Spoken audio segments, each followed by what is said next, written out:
Jadi kau lah pembangkang semula. Jangan nak perasan jadi pengimbang.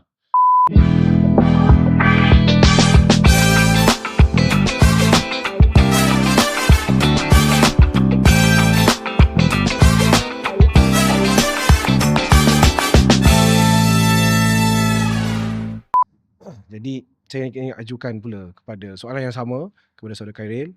Bagaimana anda melihat keadaan politik di negeri Johor ini pasca 2018, sebelum 2018 dan yang terkini ya?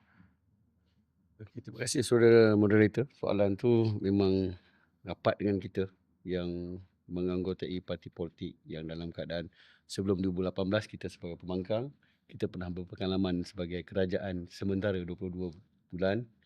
Kita melalui keributan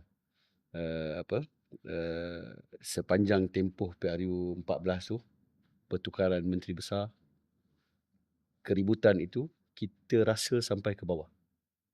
Walaupun puncanya bukan kita.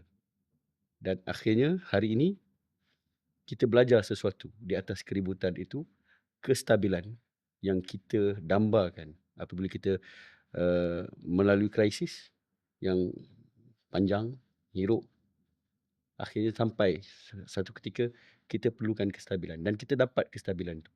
Tapi isunya seperti saudara Syafiq tadi cakap, kestabilan itu, adakah itu kestabilan yang kita harapkan? Dalam keadaan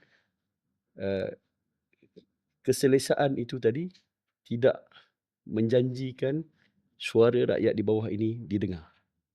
Dan apabila digelar, kalau di negeri lain itu pembangkang, jadi pengimbang, kita pun tak faham apakah fungsi pengimbang itu sebenarnya. Adakah menjadi pak turut di Dewan? Dan hari ini, untuk makluman saudara Ustaz Fikri, pengimbang tu dah tak ada. Kalau dulu mungkin sebagai pengimbang itu diberikan peruntukan sama rata. Tapi mutakhir ini yang saya difahamkan, pengimbang itu bajet pun dah tak ada. Oh, bajet pun tak ada? Bajet pun dah tak ada. Jadi sudah tidak dilayan sebagai pengimbang.